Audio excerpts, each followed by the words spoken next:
안녕하십니까. 송국근의 혼술 3월 27일 수요일 오후에 인사드립니다. 자, 선거판에 뛰어든 조국.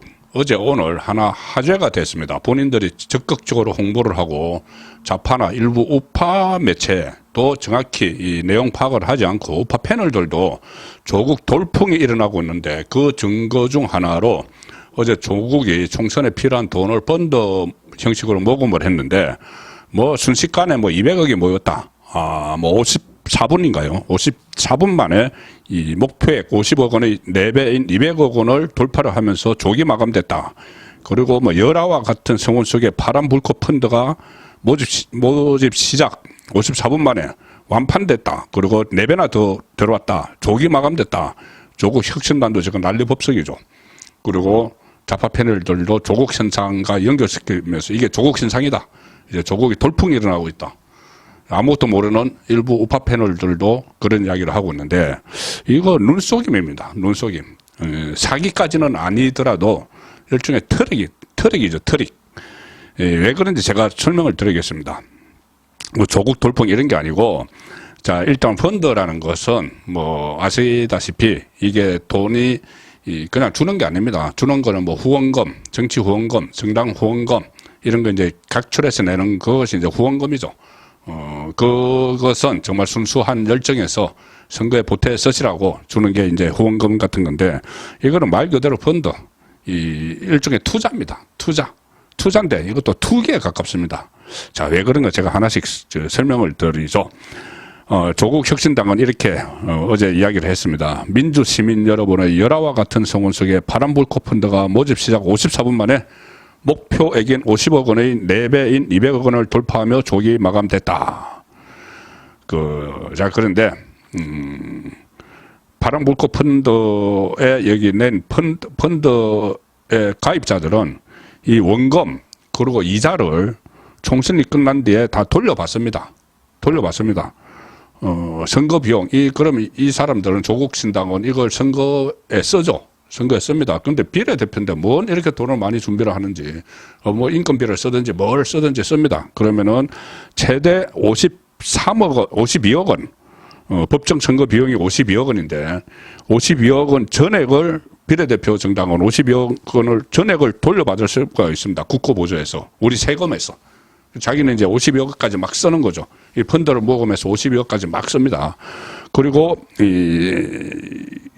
50억을 지금 펀드로 모금했죠. 그러면은 여기다가 2억 원을 이제 이자로 붙여서 주겠다. 그래서 52억 원 우리 세금 가지고 자기에게 투자한 사람들에게 다 돈을 돌려주겠다는 이야기입니다. 그리고 이게 떼일 염려가 없습니다. 왜 그러냐면은 이 지역구 선거에 후보로 나간 사람은 이것이 10% 득표를 해야지 절반 보전을 받고 자기가 쓴 돈의 15% 득표를 해야지 100% 보전을 받습니다. 그러니 아무나 이렇게 무소속으로 나가기도 어렵죠.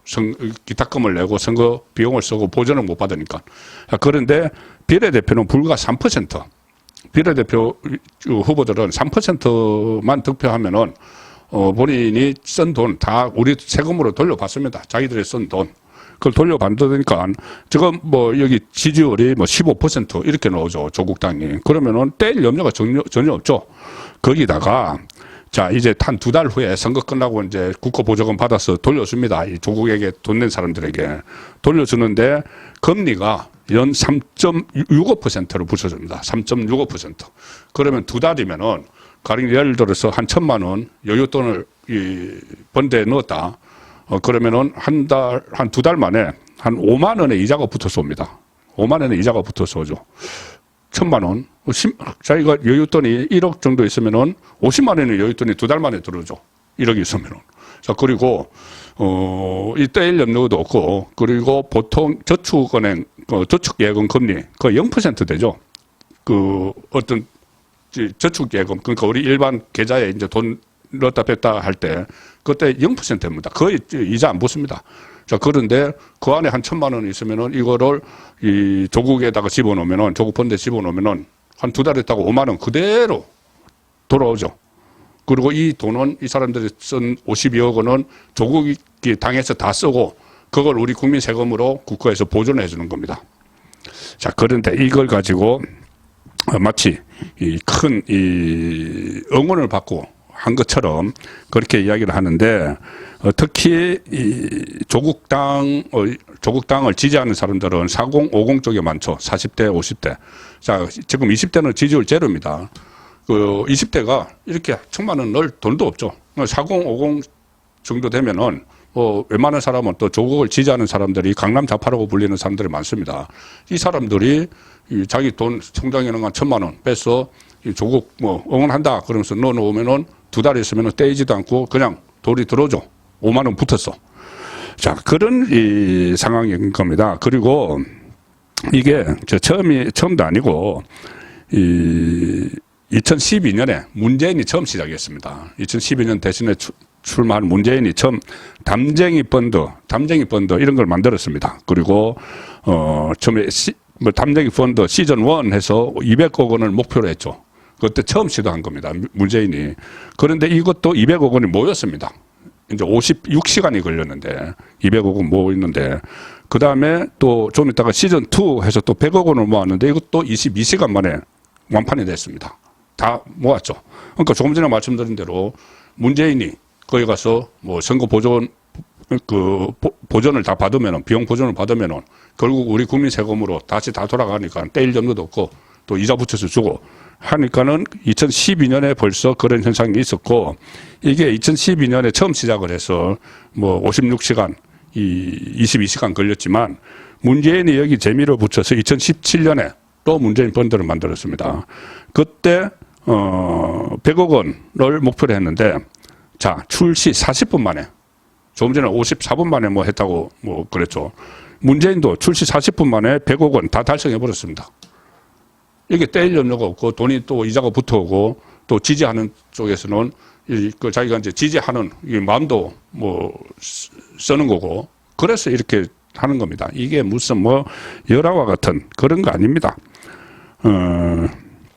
이재명도 했습니다. 이재명도 지난번 2022년 대선 때 이재명 펀드 만들었었죠.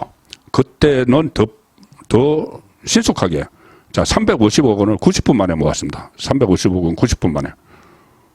이재명도. 자 그래서 이것은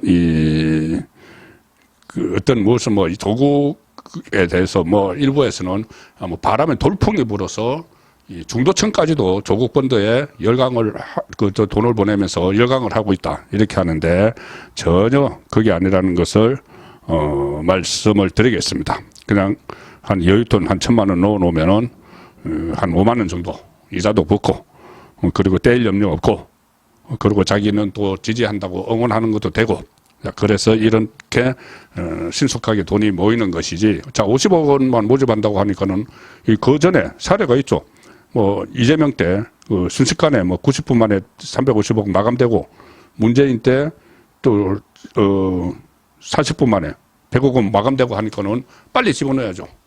그래야지 자기가 펀드에 가입하는 게 되는 거죠. 마감하기 전에.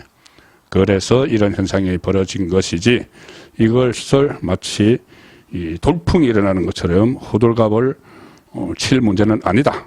그 말씀을 드리고 또 돈과 관련해서 조국원을 또 하나 뉴스가 있습니다. 뭐냐면은 그때 서울대 교수직에서 파면됐죠. 조국이 이 여러 가지 불법 혐의 이런 걸로 파면이 됐는데 그런데 조국이 다시 이 교육부를 상대로 행정소송을 제기를 했었습니다. 그런데 교육부의 교원소청심사위원회가 지난 20일에 지금 늦게 알려졌는데 지난 20일에 이 조국에 대해서 파면이 아니고 해임으로 낮춰줬습니다. 파면 아니고 해임으로 낮춰줬습니다. 파면이 되면은 퇴직금이 절반밖에 못 받죠. 그런데 해임이 되면은 전액을 퇴직금을 다 받습니다. 그리고 교원 재임용 불가 기간도 파면은 5년인데 해임은 3년 이렇게 단축을 시켜줬습니다.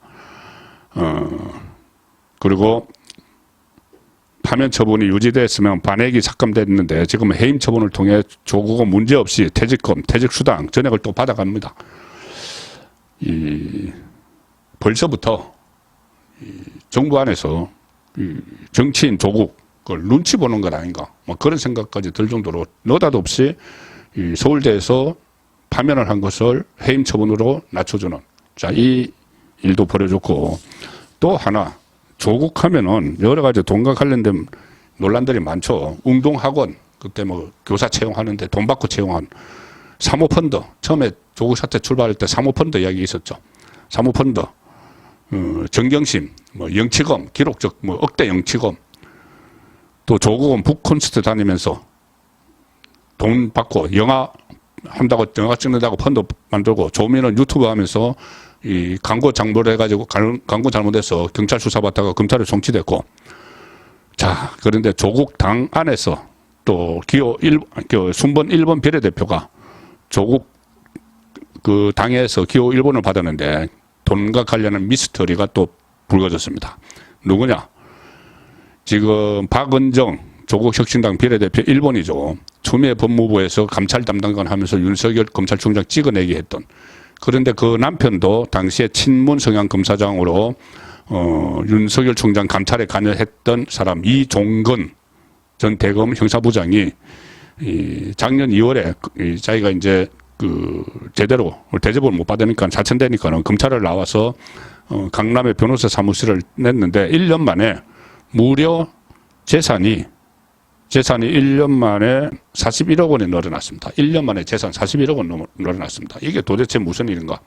이종건 2023년 5월 마지막 공직자 재산 신고로 부부 합산 8억 7,526만 원을 신고했는데, 조국 혁신당이 이제 박은정이 비례대표 1번을 받으니까 총선 후보 등록을 하면서 재산 신고를 해야죠. 그런데 변호사는 뭐 재산 신고 이종건은 안 해도 되지만 재산 신고하니까는 재산이 총 49억 8,100만 원, 1년 만에 41억 원이 늘어났습니다. 이게 뭘까요? 그냥 아무리 정관 예우를 받아도 이게 1년 만에 이 재산이 41억 원 늘어났다. 이 대체 무슨 돈인지. 자, 이런저런 조국을 둘러싼 미스테리는 끝도 없이 불거지고 있는데, 그 중에 하나 또 국민을 눈속임하는, 마치 조국 돌풍이 일어나서 펀드가 모이는 것처럼 그런 이 광고를 하고 있기 때문에, 홍보를 하고 있기 때문에 제가 진실을 말씀드렸습니다. 송국근의 혼술이었습니다.